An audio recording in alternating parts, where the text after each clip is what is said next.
PCB के पास एक नई शिकायत आई है और यह शिकायत आई है मेंटोर्स से। जो 5 मेंटोर्स ने 5 टीम बनाई थी चैंपियंस कप ओडीआई टूर्नामेंट में, अब उनका कहना है कि बिना प्लानिंग के जो प्लेयर्स इंग्लैंड टेस्ट सीरीज के लिए सिलेक्ट हुए हैं उन्हें चैंपियंस कप के लास्ट फेज से पुल कर लिया गया है। अब आपको बता दूं कि अब चैंपियंस कप के इंपॉर्टेंट मैचेस थे, यानी एलिमिनेटर्स, फाइनल। तो जो प्लेयर्स पूरी टूर्नामेंट गर्मी में खेल चुके हैं, एक या दो मैचेस के लिए उन्हें क्यों पुल किया गया है, ये कहना बहुत मुश्किल है। और इस चीज को लेकर मेंटर्स बहुत नाराज है, क्योंकि मेंटर्स का मानना है कि अगर अब वो हार के बाहर हो गए तो वो किसे ब्लेम करेंगे। बाबर आजम, शाहीन शाह अफरीदी, ये सब अब बचे मैचेस नहीं खेलेंगे। इनफैक्ट बाबर की टीम कल बाहर भी हो गई टूर्नामेंट से, लेकिन बाबर खेल नहीं रहे थे। अब पाकिस्तान के साथ ये प्रॉब्लम कई बार रही है कि उनके जो प्लेयर्स हैं वो इंपॉर्टेंट मैचेस में परफॉर्म नहीं करते। हालांकि ये एक डोमेस्टिक टूर्नामेंट था, एक मीनिंगलेस टूर्नामेंट था, जिसे बहुत सारे नामों से बुलाया जा रहा है, जोकर्स कप, मजाक कप, और ये पाकिस्तान के लोग ही बुला रहे हैं। लेकिन स्टिल एक एलिमिनेटर गेम में बहुत ज्यादा प्रेशर होता है, और स्टिल यहां पर अगर वो थोड़ा कम भी है तो एटलीस्ट जो प्लेयर्स इस स्टेज पे परफॉर्म करते उनकी परफॉर्मेंस मायने रखती। फाइनल में स्कोर की गई सेंचुरी किसी लीग मैच की सेंचुरी से ज्यादा इंपॉर्टेंट होती है।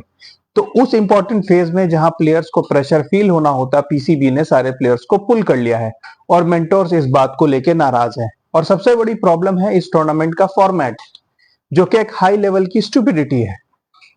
आईपीएल में एलिमिनेटर होते हैं, क्वालिफायर होते हैं, क्योंकि उसमें 8 टीम्स खेलती थी और अब 10 टीम्स खेलती हैं। तो वैसे में जो टीम्स पूरी लीग खेलती हैं, जो टीम 16 मैचेस खेल के, 14 मैचेस खेल के टॉप पे रहती हैं, ऐसा माना है कि उन्हें एक मैच में हरा के कोई आगे बढ़ जाए, उस चीज को एलिमिनेट करने के लिए, क्योंकि वो एक लीग फॉर्मेट में होती है, बहुत लंबी टूर्नामेंट है, आईपीएल ने ये पॉलिसी बनाई कि हम क्वालिफायर्स और एलिमिनेटर्स का कॉन्सेप्ट रखेंगे, ताकि कोई बड़ी टीम जिसने पूरी टूर्नामेंट में 1.5 महीने अच्छा मैच खेला है, वो सिर्फ एक सेमीफाइनल हार के बाहर ना हो जाए। लेकिन यहां पर सिर्फ 5 टीम्स थी। इनफैक्ट पीएसएल में भी सिर्फ 6 टीम्स खेलती हैं, हर टीम के सिर्फ 10 मैचेस होते हैं। यहां पर तो 4-4 मैच थे, और सिर्फ 5 टीमों में इन्होंने एलिमिनेटर और क्वालिफायर का कंसेप्ट रखा है। भाई नकल करो, कोई दिक्कत नहीं है, लेकिन थोड़ी तो अक्ल रखो।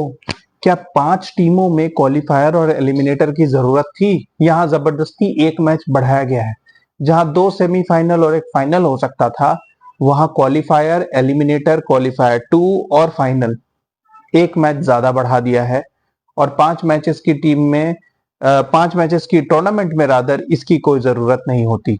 एनीवेज, इस फॉर्मेट को लेकर काफी नाराजगी है, और जो भी 15 मेंबर्स स्क्वाड अनाउंस हुई है, वो 15 लोग अब इस टूर्नामेंट से बाहर हो गए हैं। और फैसलाबाद में क्राउड ने भी आना बंद कर दिया है, क्योंकि उन 15 में जो भी पाकिस्तान के करंट स्क्वाड के पॉपुलर प्लेयर्स हैं वो सब सेलेक्ट हो गए हैं। तो अब डोमेस्टिक प्लेयर्स को देखने कौन आए, इसलिए ये लास्ट मोमेंट पे पीसीबी को काफी नुकसान हुआ है। मेंटोर्स काफी नाराज हैं, और ये आप कह सकते हो कि एक अननेसेसरी, अनप्लान्ड स्टेप था। Anyways, coming back to the second topic, एक नई खबर आई है कनेक्शन कैंप से, और ये खबर आई है कि पाकिस्तान ने जो 9 प्लेयर्स बुलाए थे, उसमें से एक प्लेयर ने वहां पर खड़े होकर एनओसी की आवाज लगाई है। आप इमेजिन कीजिए इस प्लेयर की गट्स। ये उस टीम को बिलोंग करता है जो आयरलैंड से हारी, जो यूएस से हारी, जो इंडिया से एकदम आसान सा मैच हार गई, और अब ये पीसीबी से पूरी मीटिंग में खड़े होकर एनओसी की लड़ाई कर रहा है। आप इमेजिन कर सकते हैं कि कितना मनी माइंडेड इस वक्त एटीट्यूड है प्लेयर्स का, और पीसीबी के पास इतनी ताकत भी नहीं है कि वो प्लेयर्स के ऊपर कोई एक्शन ले सके। हालांकि मैं बिल्कुल नहीं कह सकता कि यहाँ पे पीसीबी की गलती है या इस प्लेयर की गलती है, और ये प्लेयर है फखर जमान। फखर जमान ने खड़े होकर आपके जो पीसीबी के प्रेसिडेंट साहब हैं, मोहसिन नकवी साहब से, रादर चेयरमैन साहब जो है मोहसिन नकवी साहब से शिकायत की है कि उस्मान वालिया साहब उनको कभी भी एनओसी टाइम से नहीं देते, और आईएल T20 के लिए उन्होंने काफी टाइम से एनओसी के लिए अप्लाई किया है, लेकिन वो उनको नहीं दी जा रही। इस तरीके के डिले क्यों हो रहे हैं?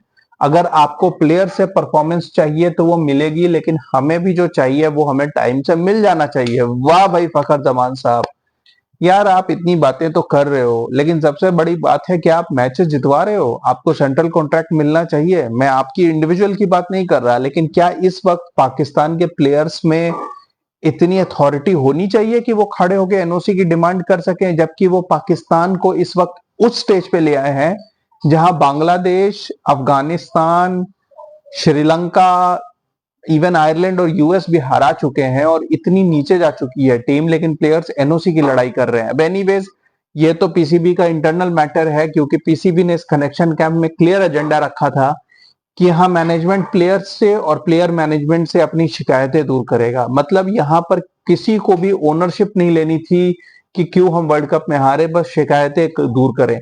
मैनेजमेंट ने यह बात क्लियर कर दी कि आपकी यूनिटी में कमी है, जो कि प्लेयर्स ने एक्सेप्ट की और प्रेस कॉन्फ्रेंस में ये बात बताई भी कि हाँ, हम में यूनिटी की कमी थी, इस वजह से हम हारे।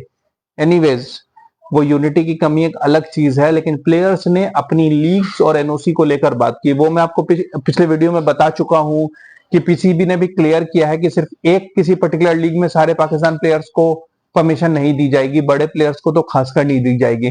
मतलब अगर किसी टूर्नामेंट में बाबर को परमिशन मिलेगी तो शायद शाहीन को सेम टूर्नामेंट में परमिशन नहीं देगी, क्योंकि कुछ कॉन्टेस्ट वो पीएसएल के लिए एक्सक्लूसिव रखना चाहते हैं, कुछ राइवलरीज वो पीएसएल के लिए एक्सक्लूसिव रखना चाहते हैं, और ये बात पीसीबी ने भी प्लेयर से कही है।